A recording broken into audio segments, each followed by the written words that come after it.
topic of the session is innovation and entrepreneurship. We are going to cover briefly, very briefly, mechanism of invention and innovation, then theory of inventive problem solving with acronym TREES, design thinking, design driven innovation, open innovation, introduction to intellectual property rights. Just a brief introduction. Okay, before going into innovation, the backbone of innovation actually is design and innovation, and it may sound a little surprising. The tagline, one of the few creative geniuses to walk on the earth, is Mahatma Gandhi. You might be surprised to how so. When Gandhiji came back from South Africa, Congress gave him the responsibility to spearhead the fight against the British, the mighty British. And in those days, arms struggle was the main form of fighting. Then Gandhiji thought, okay, let me understand who are the people who will fight for me, whom I can bank on. So he went to remote rural places and met people who are supposed to fight for him. Surprisingly, he realized that these people are not interested in either independence nor anything else but food. They do not have 2 square meals. So the primary requirement for them is 2 square meals. They do not understand fighting. They do not have the energy, the power, the will to fight. So how you can fight the mighty British with these people? So understanding the people or your asset, your wherewithal is very important for doing anything. Then what Gandhiji did is he tried to then his entire focus diverted from independence to do something for the people, something good for the people, so that the immediate problem can be solved. So those days there was no internet, there was no computer, there was no software. So the resources were limited, the needs also were limited. So what he did is he explored as to what can give a bit of employment to these guys, or partial employment to a huge number of population. People consumed food and they consumed clothes. So these are 2 items, and of course medicines and other things. Light was not so much of a, it was rather a fad than anything else. So he realized that food is one side, that is agriculture is one focus, and clothing is another focus. And he found that if something can be done so that people can manufacture their own clothing, perhaps will give enormous employment to huge number of people in the country. So he started talking to people who can devise this charkha, and then it translated into a revolution. Hitherto, most of the textile things used to be imported from Britain, whereas the cotton used to be manufactured in India. So the whole value chain was shifted back to India, and rest is history. And that is why this is all part of design. Design is to understand the pain that you are going to solve, or you are going to solve somebody's pain. Independence is the pain for everybody, means for all the people of the country. So you need to understand what do they want, what the pain, what is the greatest pain that they have, and then you understand, you look around and see what are the possible or plausible solutions, then you come. So eventually he found a solution. Now before we talk about invention, innovation, let us make a distinction between, or try to understand these 2 items which are used interchangeably. Invention is to create something new and meaningful. You do anything new that is non-existent and it is meaningful, then it is an invention. It's a part, it may be part of research and development, or you may just casually sitting here and ruminating, and there is some kind of a epiphany or something, and you get some new idea, new revelation. Now if that is useful, it's kind of an invention. Whereas innovation is putting that invention or any other invention for that matter to a useful application, meaning it should be useful to a group of people, group of companies maybe, or one company, two companies, whatever. So, and a good example is Thomas Alva Edison. Before he invented the light bulb along with the filament, many people, many researchers actually came out with the filament technology, and they published papers, and they thought, eureka, we have done, means they have already done. But that is the invention part of it. When Edison started thinking about manufacturing them, he realized that the life of this filament is not even a second, it is fraction of a second. So, what good that is which does not survive even a second.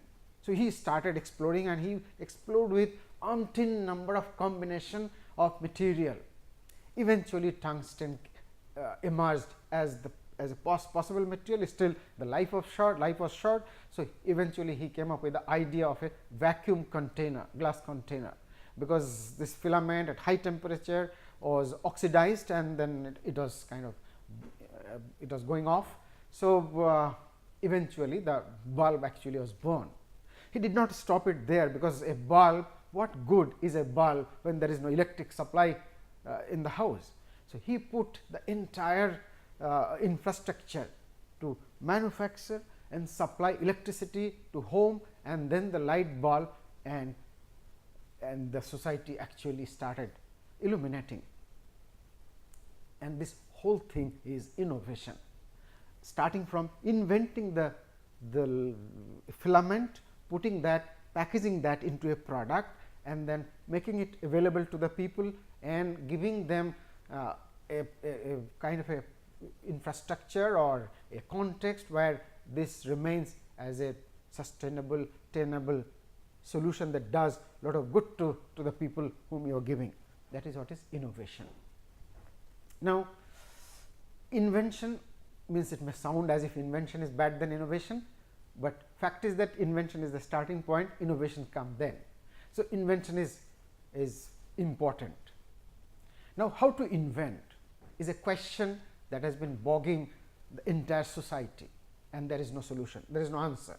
Nobody has a fixed answer that this is how you invent, but still we have to, means there are method or proven methods to systematically approach this problem and then come up with invention. Fact is that traditionally we do not engage in inventive activities. We engage in cognitive activities, where we read books and write examinations. But very few schools, very few colleges in the world will ask students to invent, or there will be a organized, structured curriculum where invention is one of the thing. Whatever that is, let me put my perspective, it is kind of taken from different sources. So, to invent, you need a problem. You cannot sit in your in the comfort of your room, maybe drawing room, and think what I can invent. That will take you nowhere. You need a problem. How to get a problem? You get a problem when you encounter a problem. Where do you encounter a problem? When you try to do something. So, the first thing is need to do something, engage in anything and everything. You cook, you work in a factory, you go to school, you try to drive, you see nature, you see everything, and then you will encounter problem. There is no bed of rose that you will be traveling, and it is kind of an utopian society, nowhere. So, problems are everywhere. Identify one, and then try to see whether this is a doable thing. So, second part is define. You define the problem. You break the problems into elements. There are multiple elements, maybe 1, 2, 3, 4 or infinite number of elements. Then you try to understand all the elements separately and try to see whether it falls within your knowledge domain and whether you can do that. Most importantly, you question that why this problem or what can be the solution, both, means how to solve. You question this. After you question comes a kind of a reply from within, but the reply will come only when you have a trust, you have a leap of faith, meaning that you must believe that a solution is always possible. You must believe that nothing is perfect. You must believe that there is nothing called best. There is always a possibility to improve. So, take this leap of faith that okay, this is the problem and this can be perhaps solved. So, take that leap of faith and then try to explore around, like say you have broken that into elements. So, now see, suppose think of this pointer. See, there is a nice kind of a grip. So, from this design itself, if I am designing suppose a kind of a say scissor, so I can think, say for cutting grass maybe. So, if I feel that this grip is nice, comfortable and is firm, so I take this knowledge there. So, I need to explore what solutions exist in the horizon and then what I can copy paste there. This is also invention. So, putting this everything together, perhaps I come up with a solution. So, I need to look around and find solution, look for solution, look for ideas. Ideas can be combined. Then research, meaning once you have number of ideas, then you try to prototype or try to do experiments, or even you put that into your subconscious and the subconscious will gradually churn it, exercise, and then suddenly there will be an eureka moment. What about that? Leap of faith is absolutely essential. Most importantly, you will hear people saying, I never heard of things like that. They will never invent. You have to think that yes, it is possible. You tell somebody that I can drill a hole in the earth and reach to the other end of the earth. Of course, it is not possible. People will say crazy, but it's really crazy perhaps, because earth is so hot in the middle and gravity will never allow you to go to the other end. If you really can go inside, you will be hanging there with a simple harmonic motion for infinite amount of time, whatever. But then you must believe that there is a solution, only then solution will arrive. So, that is what is leap of faith. Now, as I said that you have to really engage to find a problem. See what Dyson did. If you are not aware about the name, James Dyson is a person, is a British citizen who invented a new kind of vacuum cleaner, a bladeless fan, a fan which does not have blades, and he is a billionaire now. He was almost like a very simple non-entity, but now he is a famous man like Steve Jobs. He used to use a vacuum cleaner like most of us use, and all of us face one problem, that as you use vacuum cleaner, as dust gathers inside the bag, the filter bag, the suction actually reduces because the bag becomes kind of the pores in the bag gets filled. So, there is less suction and it loses efficiency. Dyson also had encountered the same problem, but then he questioned that why it is to be like this, and he had a leap of faith that there definitely is a solution. So, he was looking around, not necessarily to find a solution. It is not that you go around and look for a solution. Of course, you can do this today in this age of internet. You can actually Google search and find umpteen number of contexts where there will be some kind of a solution. But what he did actually, he suddenly chanced upon a sawdust removal kind of a cyclone separator, where he found a bag that is clean on the go. You do not have to really open the cleaner and then remove dust from the bag and then refit, which we normally do for a vacuum cleaner. So, he realized that this can be actually replicated in vacuum cleaner. So, it was a kind of an eureka moment for him, and then he started working, and eventually he actually came up with a vacuum cleaner that works so well with the same technology. So, it is a combination of existing knowledge. He did not invent anything, but he invented this combination of different knowledge. He filed several patents, he got patents, and today in 2018 it has become a $5.8 billion company. He himself became a billionaire. So, look how invention can be done, how innovation can be done. This whole thing is innovation. Problem, then define the problem, find a solution, put everything together, prototype, validate, go to market. So, this is how actually is to innovate. Little bit of digression. All of you are aware that our brain has two compartments. The left brain is the cognitive part, meaning you can recognize or you can decipher or you can resolve whatever is available, whatever knowledge is available. Suppose I tell you a story about a scientific fact. Suppose I tell this story to 100 people. There will be different level of understanding, comprehension. So, some people will understand in the first place, some people will take some time, some will not understand in the first place. They have to be told 2 times, 3 times, 5 times perhaps. So, this is the level of different level of cognitive skill. So, left brain is or contains the cognitive capability, meaning the capability to understand, comprehend existing knowledge that is written in a book or elsewhere. The right brain is the creative part, meaning it is responsible for the talent that helps you to create something that does not exist. This is a creative part. So, cognitive and creative, and it actually works in a team, like your creative brain takes help of the cognitive brain to go beyond certain level. Like you can create something, at some point of time you are going to get blocked, then you need some knowledge, some theories, some bookish knowledge that you have learned. So, that will help you to move forward. That is, and then there are various people with various level of cognitive skill and various level of creative skill. Everybody has both skills, but then it varies, actually the level of skill varies. Some of them are inherited, some of them can be actually inculcated. Just like you study in school, you read books, through that you gradually improve your cognitive skill.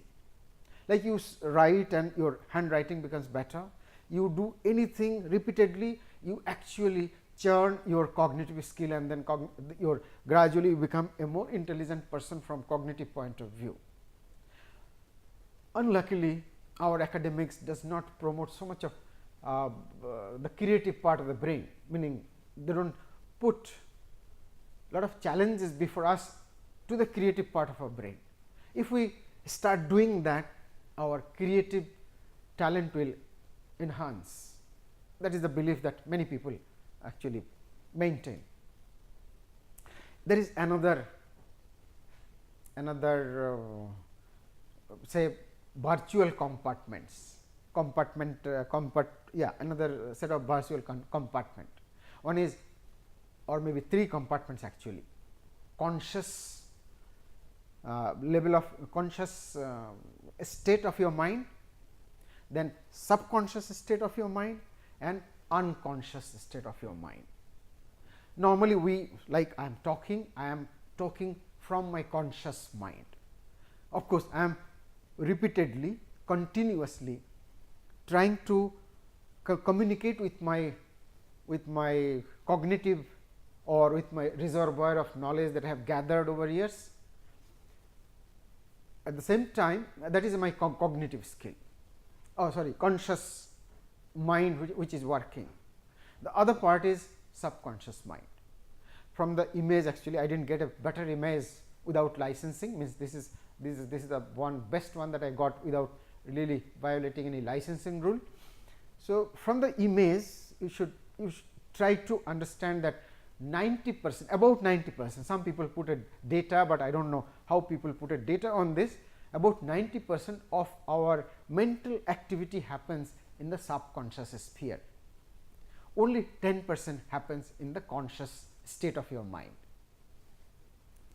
Then there is another philosophy, again there is no proof, meaning there is no empirical evidence, perhaps there are little bit, but then I do not have. Like people say that we use only 5% of our brain.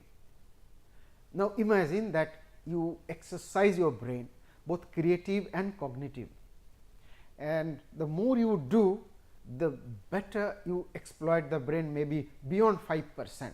If 5% makes a genius, just think 5.1% will make a super genius, because incremental knowledge matters a lot. So, that is another aspect. So, perhaps I am a strong believer of this, that we can actually exercise our subconscious mind. What I mean to say this is, we can actually tell our subconscious that you have to do this. I will give an example to drive home this point. It is contradicting, or it is kind of controversial. You know this, but still you perhaps never thought about it this way.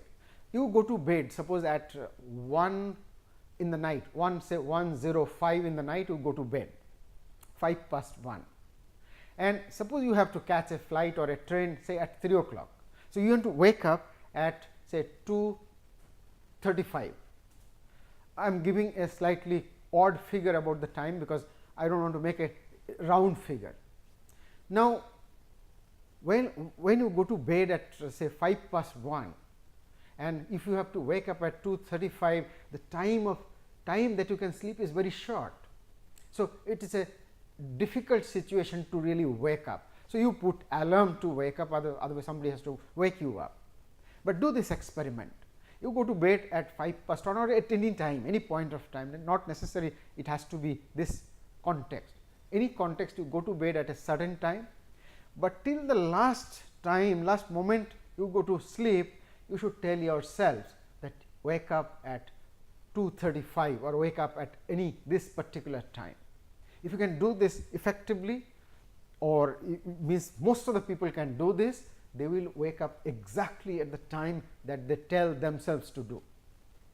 Who wakes them up? What is there? Now, if there is anything to explain, that is the subconscious. We do many things in the subconscious. This is proven through empirical evidence, not really through mathematics or physics or chemistry, but this is proven that we have a subconscious. Subconscious is active, subconscious sphere is larger than conscious, and you can actually stimulate your subconscious into action, and your subconscious can deliver much better compared to what it does at present. We will revisit that going forward. Now, several researchers have eventually come up with some steps. They have defined some steps.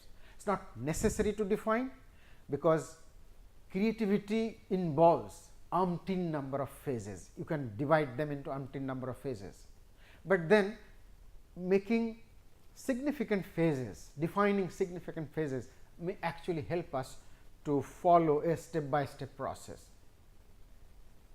Like as I said, everything starts with identifying the problem. So, once the problem is identified, you have defined the scope and the domain completely and the elements of the problem completely, then starts your creative process. So, first step is idea generation, then you prepare, then you incubate the idea, illuminate and verify.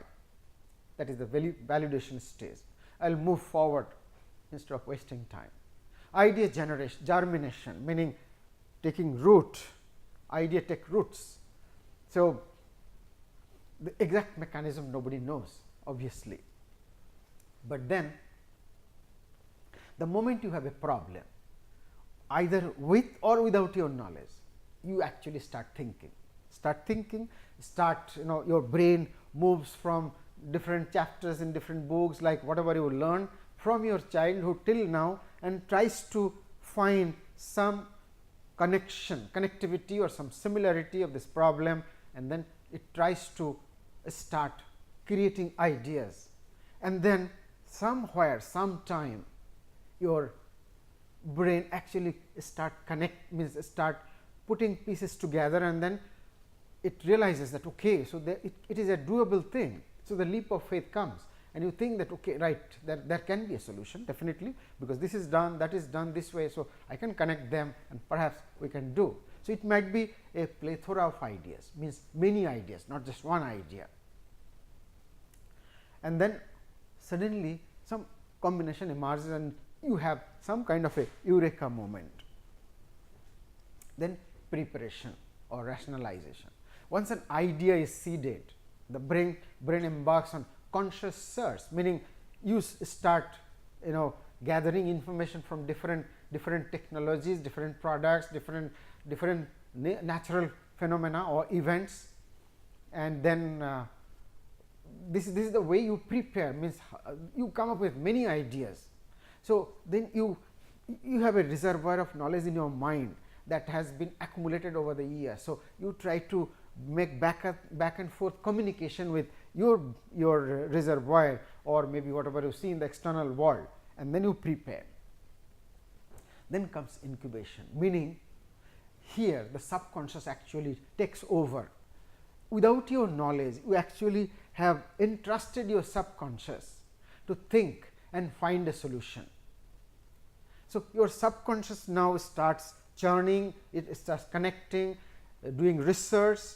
This process of connecting by the subconscious is called synaptics. They join different pieces of information together, and then without your knowledge, suppose you are sleeping in the midnight, suddenly midnight 1, 2, 3 o'clock or somewhere, you wake up thinking that I have got a solution. It's not that it came from, it's not that it came from nowhere. Actually, you were wide awake all through, awake in your subconscious, not in your conscious. So your subconscious was churning this idea, trying to find a solution, connecting. So it's almost like fighting a war in your brain, and then suddenly a solution comes, it immediately relays that solution to your conscious, and your conscious wakes you up, and you are awakened and you got this solution. It has to happen like this, because consciously, as we can imagine that it is only 10% of the brain, subconscious is 90% of the brain. Don't go by the data, but almost like that. So you have to really exploit your subconscious much more, with much more depth and width and whatnot, and put yourself under the challenge, give yourself the challenge. Only then, that is why people say necessity is the mother of invention. Let me take a little bit of digression to connect this with this. If necessity is the mother of all invention, that definitely means that only when we need, we become capable of inventing, meaning that we are actually capable of inventing. But when we are kind of faced with a challenge, we are thrust under a challenge, we tend to be inventive, which means that we have the capacity, but usually we do not use them. We use them when situation so demands. We can actually simulate that kind of a situation every time, all the time, and then make us innovative. That means we can actually, we all are inventive. Only thing is that we don't try to put ourselves in a situation where we start inventing. So, as I said, when you wake up in the middle of the night, you may think that suddenly I had this epiphany or eureka moment, but then it is not sudden, it was happening. Like Newton, it is not the apple that fell on his head and he invented or discovered gravity. It is not that. Newton was doing research for decades to explain this phenomena of gravity. Maybe this falling of apple in front of him perhaps connected his years of research, and then suddenly there was this moment of eureka, like Archimedes, like Alexander Graham Bell. Alexander Graham Bell from very childhood was interested in sound, in inventing something that can amplify sound, particularly because his mother was deaf. So he always wanted that I should do something for my mother. So wherever he was finding bits and pieces of knowledge about sound, he was gathering and collecting. And on a day in his research lab, his assistant was tinkering with something, and suddenly there was a twang sound. Then it attracted his attention. Why this sound? How this happened? Because there is nothing that created this sound. There was a wire connected with another metal, and when they came together, there was a sound. So he immediately, there was this serendipity or epiphany moment when he thought, okay, so this is a solution. So, if Apple would have fallen in front of every other people, all other people, nobody, even in front of Newton, he also would not have come up with this theory unless he was churning with that idea for a long time. All this moment actually is a connection between your internal fight for a solution and this external event. That is what actually is important.